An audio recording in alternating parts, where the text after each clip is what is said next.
जी दोस्तों, आप ये अगले पैर के नर का शौक कर रहे हैं, इसकी आंख का शौक करें। आंख की चमक और ज़र्रात, पुतली पलक, नोक, नोज़ और हेड की शेप है दोस्तों इसका पर। अभी इसकी फ़ीमेल का आपको शौक करवाता हूँ। Okay done.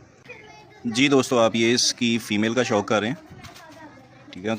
कलर सारे देखें माशाल्लाह और आंखें, नोक, नोज़ चेक करें।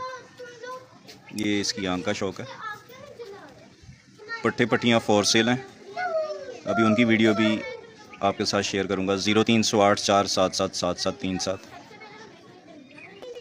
ये है दोस्तों इसका पर, कुंदा और कलियों की बनावट।